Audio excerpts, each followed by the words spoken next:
Sir Alex, thank you for having me. I know you have a busy day today, but make some questions. It's gonna be a really light interview. Sure, it's my pleasure. I heard your journey began as a van driver in the world of the wine. Can you tell us this experience and how did you get to the Master of Wine? Yeah, no problem. I mean, the van driving job was the first time I was paid to do anything for a wine business, but I was interested in wine before that. Oh, no. The problem was that I was underage before that point. So I just turned 18 and I got the van driving job when I was a student. So I was at university and I wanted to work in the holidays to make some extra money. Oh, nice. And I got turned down by like every store in my town. They didn't want to give me a job. And the last one, I suddenly saw this advert outside the wine store saying van driver needed for Christmas. And I thought, well, I just got my license. I just turned 18. Let's give that a go. I like wine.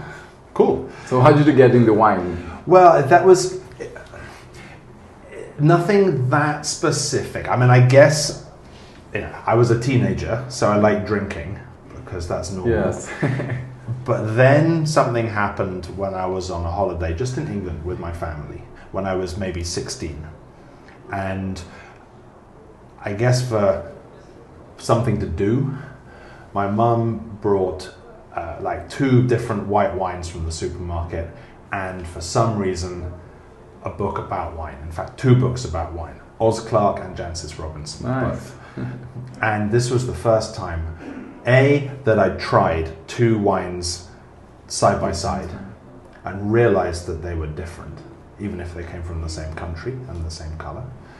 And then, even better, that difference was explained, in fact, it was predicted in these books. And I thought, wow, this is magic. Nice. This is some kind of crazy thing going on here. And I never looked back. So I just started reading the books and trying the wines. And in the end, it blew my mind that this whole world was out there that I never realized before. And so I started getting into it. At my school, we had a wine society, an informal thing that one of the maths teachers ran.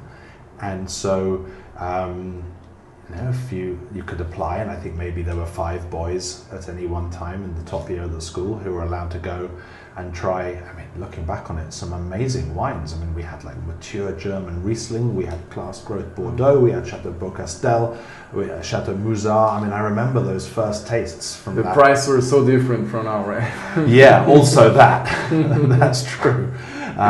The differential between the bottom and the top was much, much less. Just as it was a generation even before that, even less. Yes. So we were able to do these things. So I was 17 at that point and trying these beautiful wines with this teacher. Start early. Yeah, it's honestly that's the secret. I think if you're into something, then go for it. Don't waste time. And so, 18 years old and 1 month, and I got this van driving job. That was the hardest interview that I've ever had for a job, because the guy and the manager in the shop asked me one question, and he said, "Got your CV? You've been 18 for 1 month. You've been coming to our free tastings for 1.5 years. Explain yourself." Because 18 is the legal age for alcohol in the UK, to buy it. Not to drink it, I hasten to add. The legal drinking age is 5, but to buy is 18.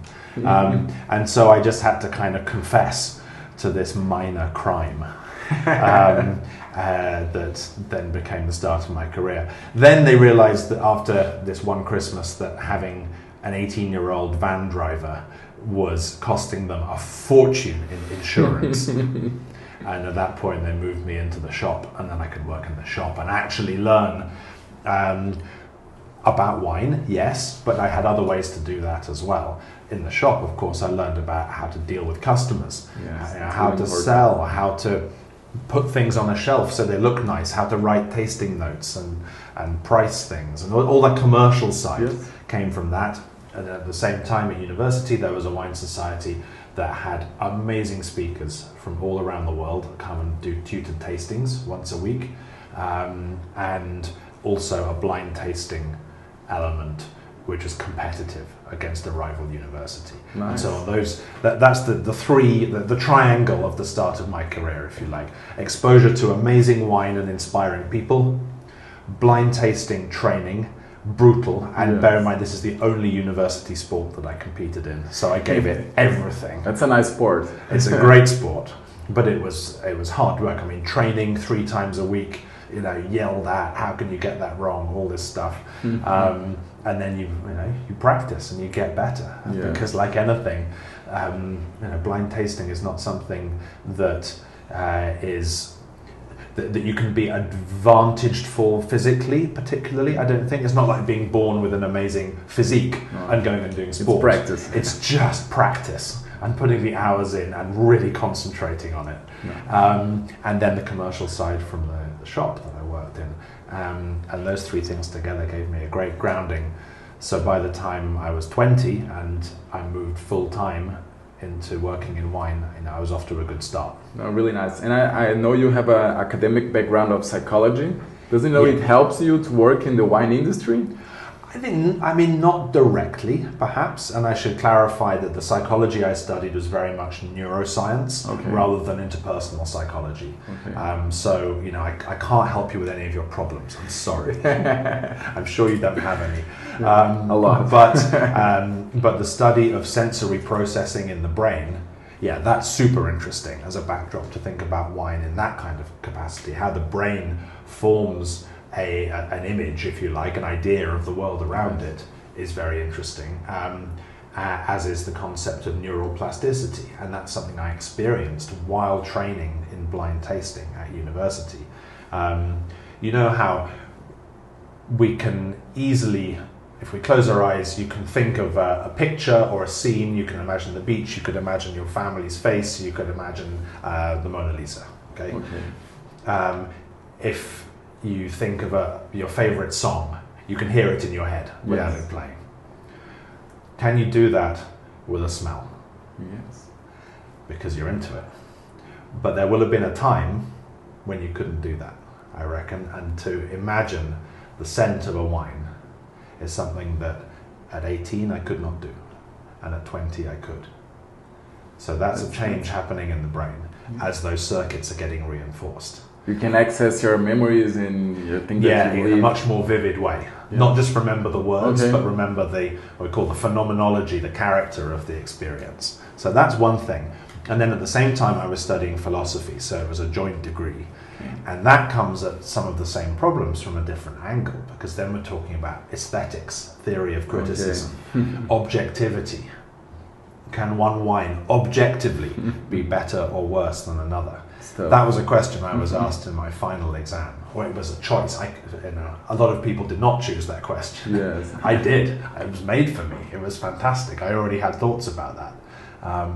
And so I think, although those disciplines are certainly not necessary to work in the wine business, they help give you an interesting perspective.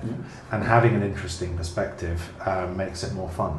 No, really nice. Yeah, makes sense. When you were accents a wine, how do as your master of wine you can balance like technical objective and consumer preferences, especially in a commercial role you work now?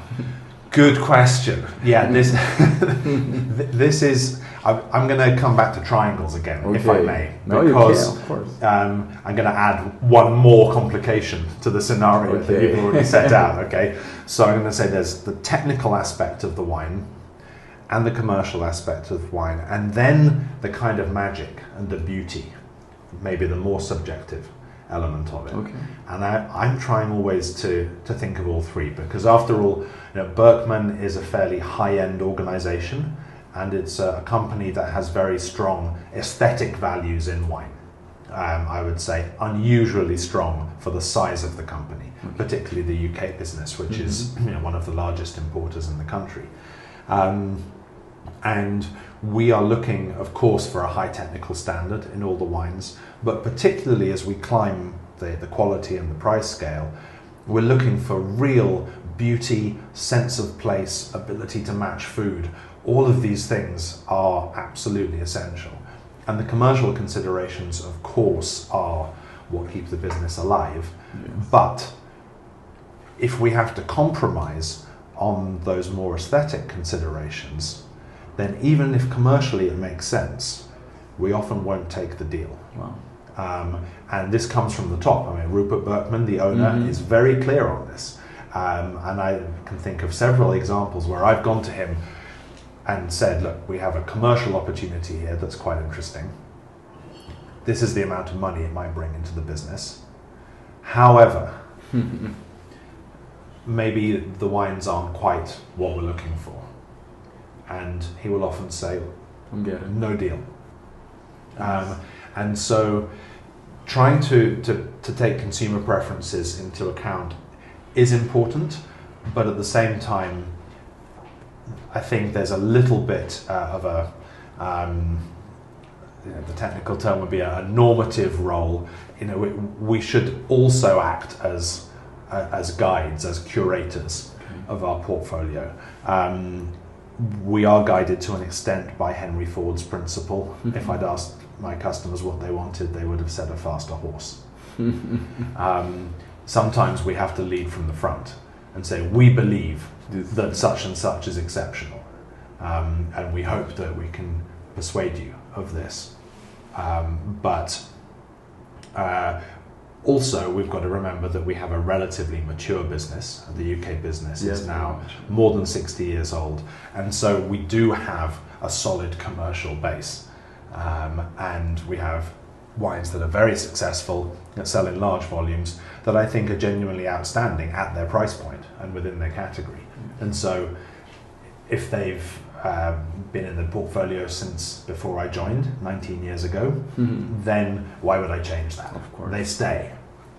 If there are things that are not performing commercially and they don't tick the other boxes, they're not really aesthetically pleasing either, then they go. Okay. In the end, it's not so difficult. Nice, really nice. Nice answer. So, on a practical note, how does a master of wine role both professional and the consumers in the education? What do you think the master of wine should do, like in this education area? I think there's a lot that masters of wine can do, should do, and do. Yes. It's a pretty active organization. And bear in mind that when it started out, of course, like any small group, it was quite narrow.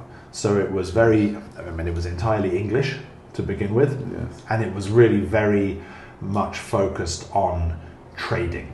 Okay. So the people who were the early masters of wine tended to be merchants. I mean, it was designed for this. So people who imported, maybe in barrel, were responsible for bottling the wine in some cases, selling it.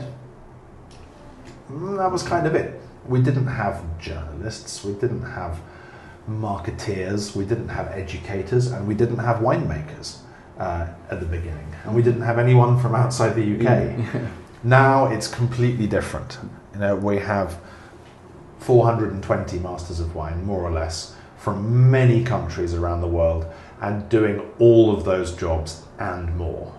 Nice. And this means that there is the opportunity for us to bring our kind of standards of rigor and the brand, if you like, Master of Wine, to all those different fields, and to try at least to excel in it. And I'm not making the arrogant claim that anyone who is doing any of those jobs and is not a Master of Wine is doing a worse job. You only have to look at Oz Clarke and Hugh Johnson to take two local examples of amazing writers, communicators, tasters of wine who had no need, I think, or desire to do this qualification, and they are complete heroes of mine and many people around the world.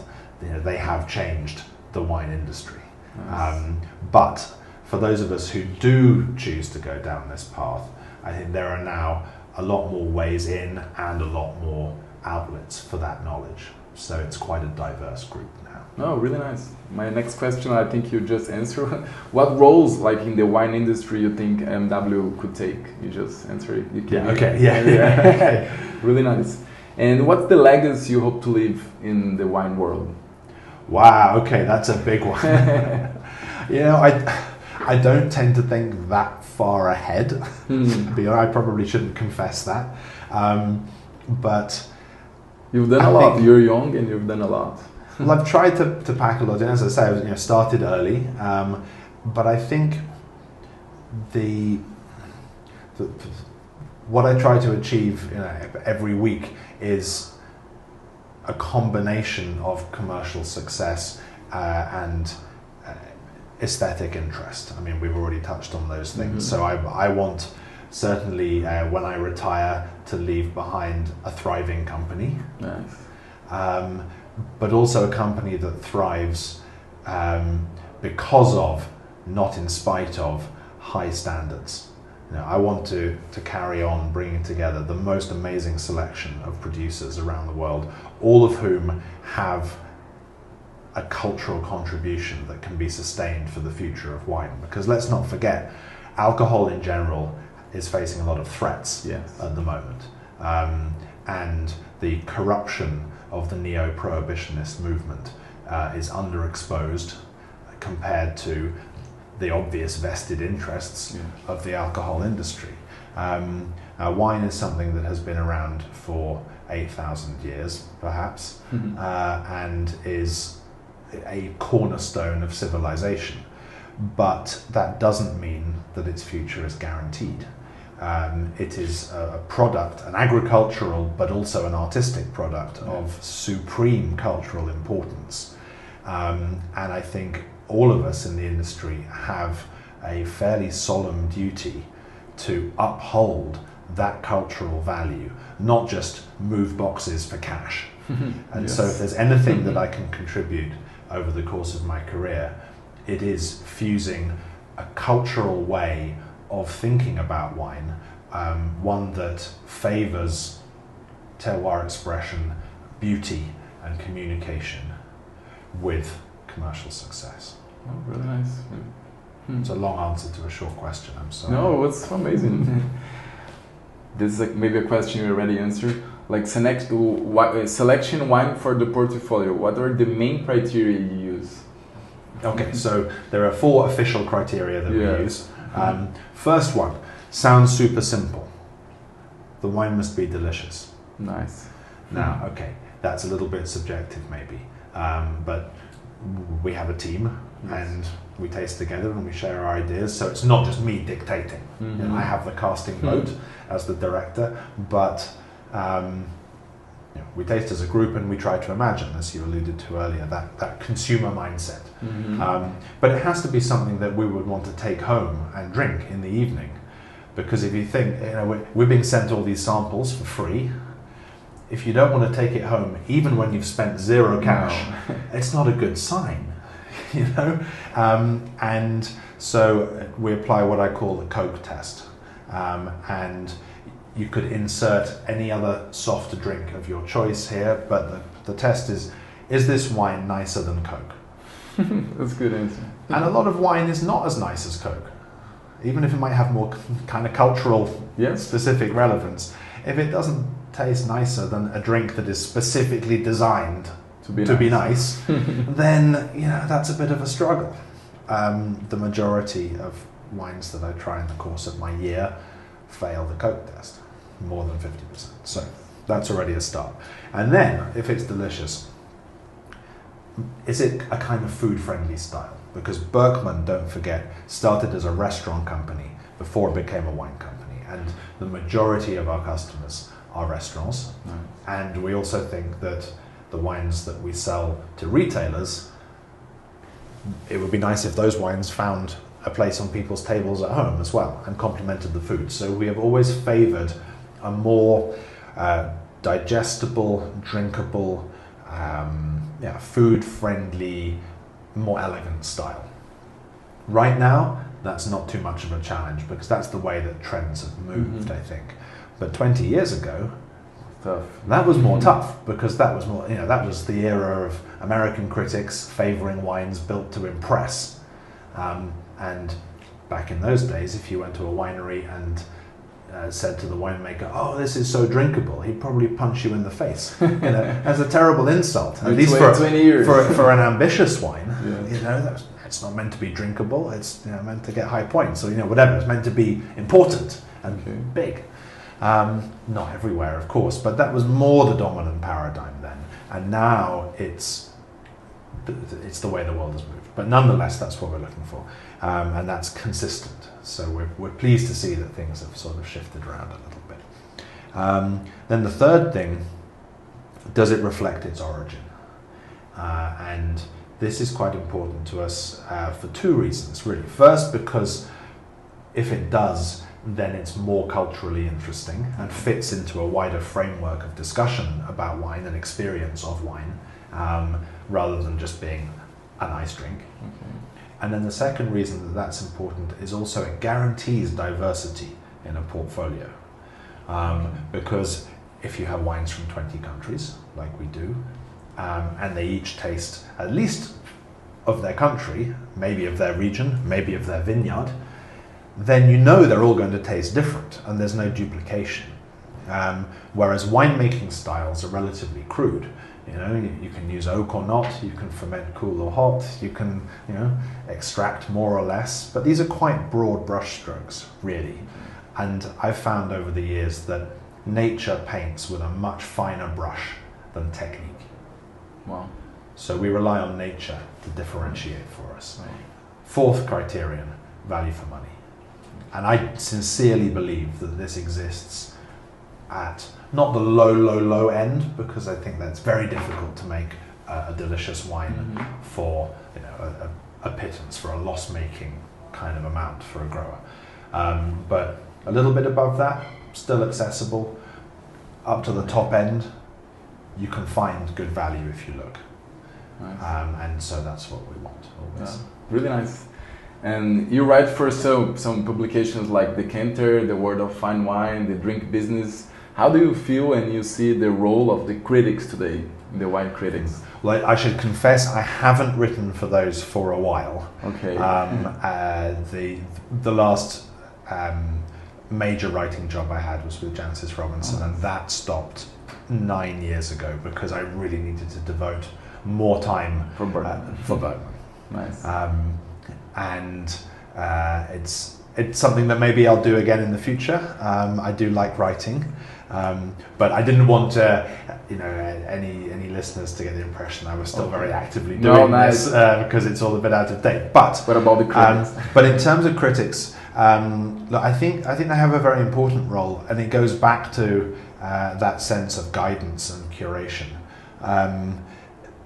I think without that, it's easy to get a bit lost. Wine is complicated, and if you have the benefit of someone who has spent their life figuring it out to the best of their ability, and if you find someone whose tastes more or less align with yours, then it's a shortcut. They've gone and tried 1,000 wines in a country so that you don't have to. Okay. And I think that's helpful. Not only are they suggesting to you what you might want to buy, but a good critic will also explain why. Yes. And this is where points are highly limited. I mean, there are a lot of issues with scoring systems, and I have written about this in the past.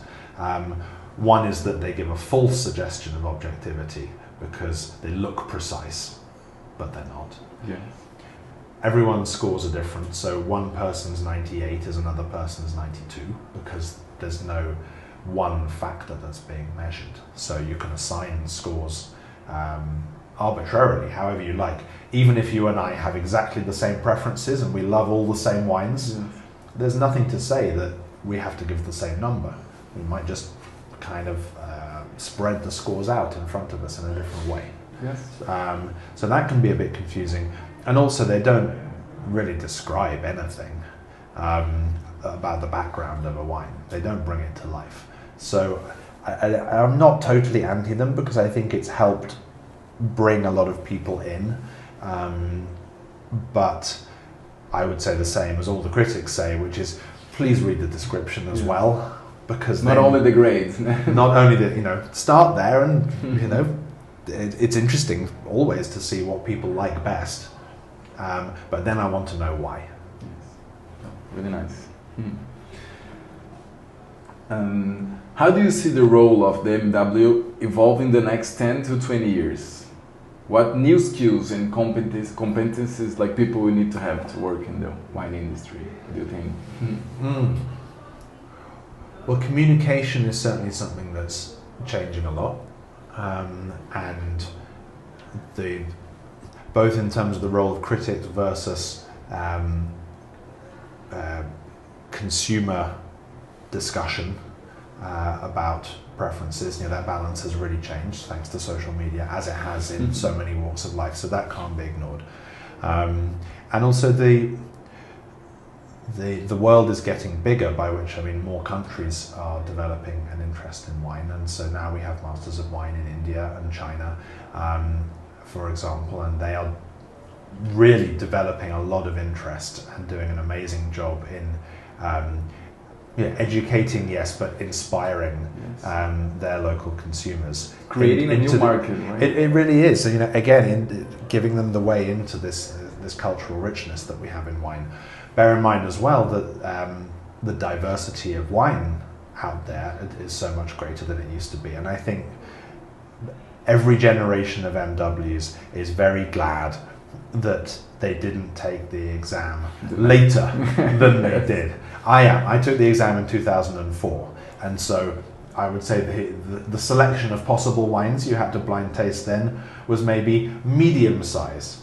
So the people before, who maybe just had to do Bordeaux, Burgundy and Port, would look, I'm so glad I didn't have to do the exam when Alex did. But then I'm looking to now, when when you have Austria and Greece and Georgia and all, so many different areas, China coming in with wines that could be featured in the exam that I didn't have to figure out. So that's getting harder, but of course it makes it richer. Yes. So the present and future MW has to be very open-minded, very Catholic in their experience, and of course they will work in their own local environment. I don't think I'm missing out massively by not having an intimate knowledge of how to communicate wine to Chinese people in China, but I'm fascinated to hear from people who do, and the approaches that they take, not least when it comes to the language of description. After all, so much of our thought is framed by our language, and therefore, and then also in wine's case, by our cuisine.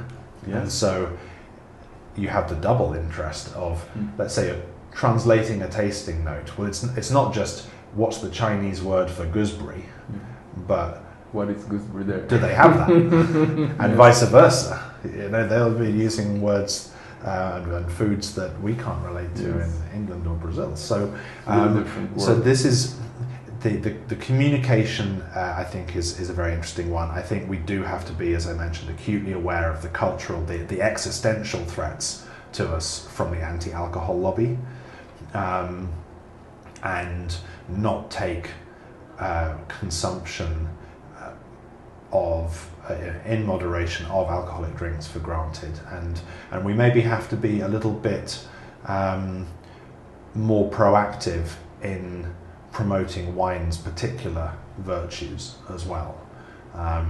If it gets lumped into all alcohol and then alcohol is designated a drug, then we're on the back foot, and we shouldn't be. We should be more coordinated, and we should be prouder to defend what we have, and what we, as the wine industry, MWs included, are standing on in terms of thousands of years of cultural legacy. It's in our hands because everyone else is no longer around, and we have to remember that. Again, to quote the song, 100 years from now, all new people. So we have to take what we have, and we have to leave something for the future. Oh, really nice. And about the artificial intelligence, you think it is going to be more in the wine world? What do you think about all these people talking about AI? I mean, who knows? It's moving so fast. Yes. But I think that, at least for now,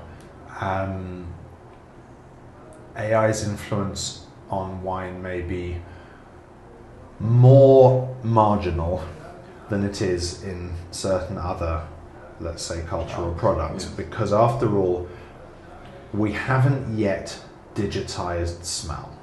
Yes. Whereas there were interesting pros and cons to the digitization and the transmittability over the internet of visual and audio media before AI. You know, it's just that the fact that we can capture a movie, an album, a book, whatever it is, in an electronic form means that then it can be shared, sampled for free, discussed in a different kind of way. You know, sampling wine is a pain because you have to send a bottle to somebody for them to try it.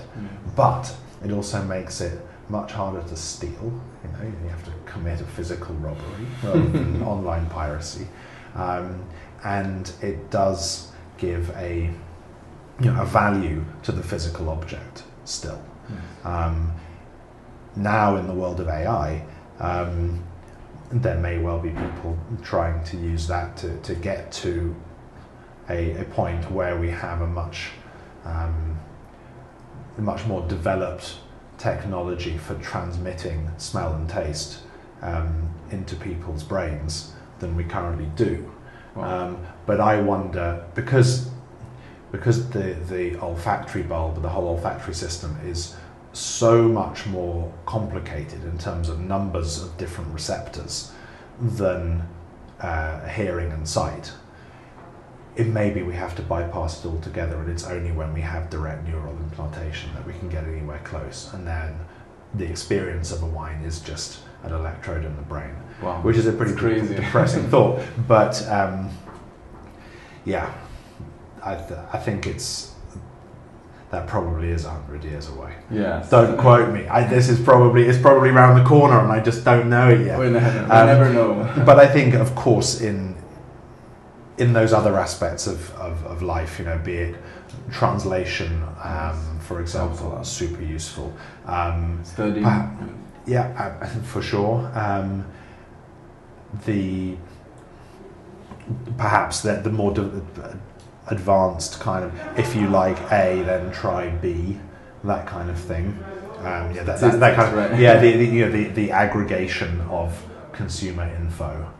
No reason why that can't apply to wine as it does to other goods, and the way that algorithms are already doing. So that will just be a development of that.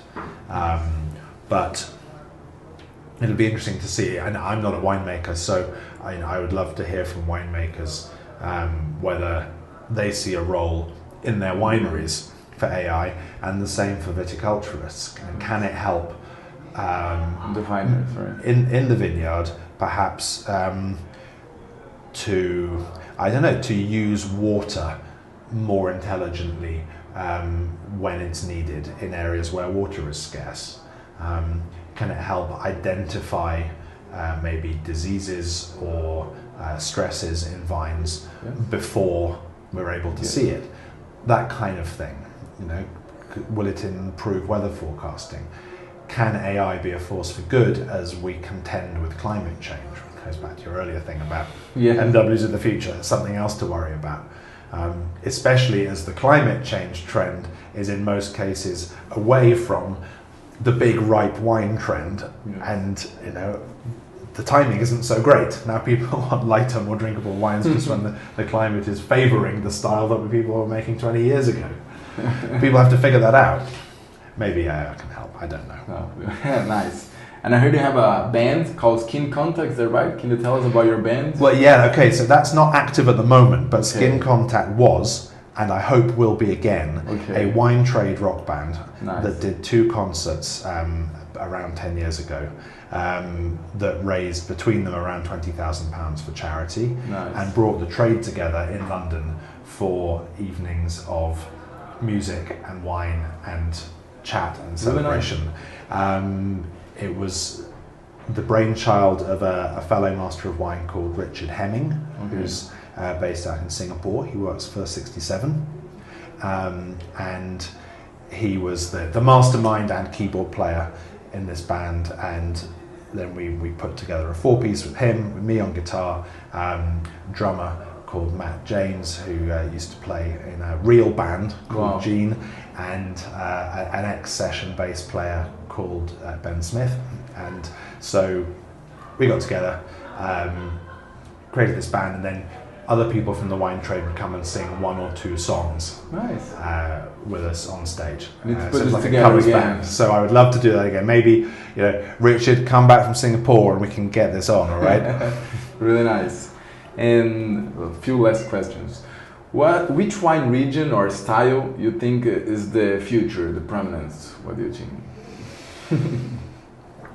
Oh man, so many. I mean, I think there's a bright future in the west coast of the US.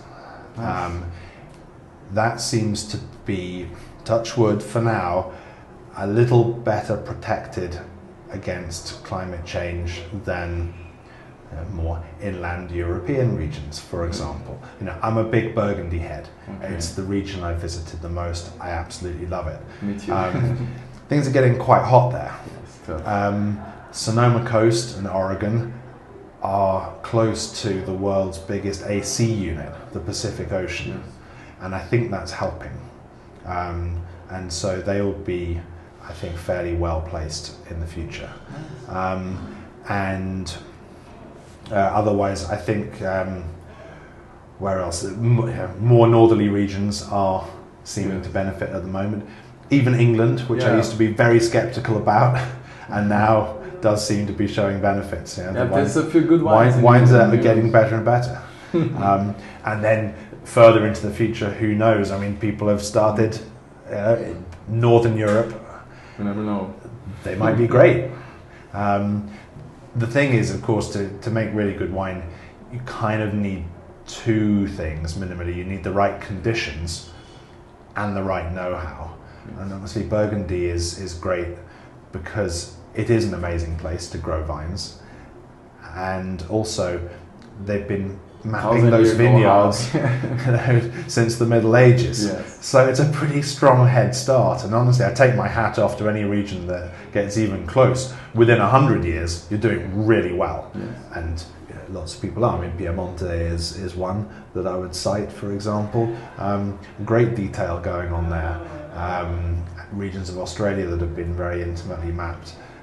This is all great work and it's happening fast. But yeah, that's it. You can't just plonk vines in the ground and have the sun come up a bit warmer than it did yesterday and think, right, we're done. No, that's when the adventure begins. Okay. To optimize what you have. Nice. Because after all, you can't just copy and paste a recipe. It's unique. Just take clones from Burgundy. Well, they're great clones in Burgundy. Maybe they're not so great where you are. Yes. Maybe you need different clones to achieve the same result in different conditions. The recipe has to work end to end, and then you can make something great. And it takes if time. you're lucky, and it takes so takes time. It takes so much experimentation. It's one reason I couldn't be a winemaker. I don't have the patience.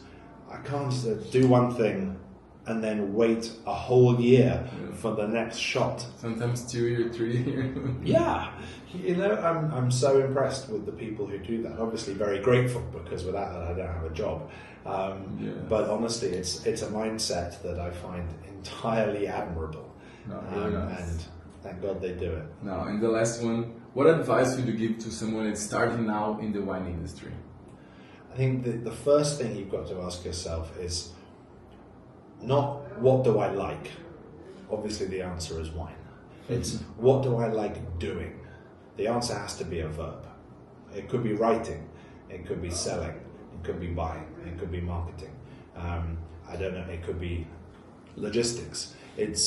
There are lots of things that you can do, and you might not have a clear answer to begin with. That's okay. You don't know until you try.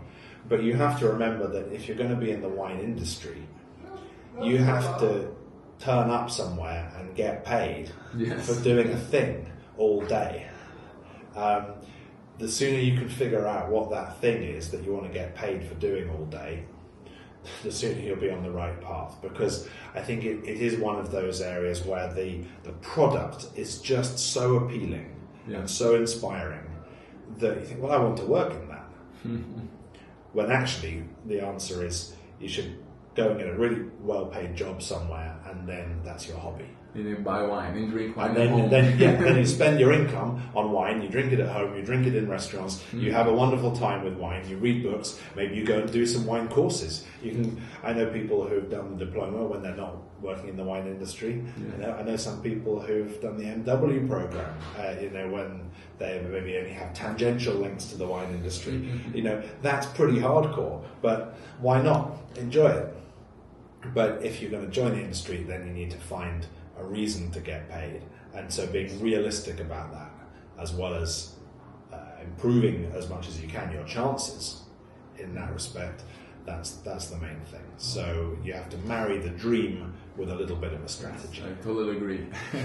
Thank you so much for your time. It was a special interview for me. Thank you. My pleasure. Let's go to dinner. Let's do it. All right.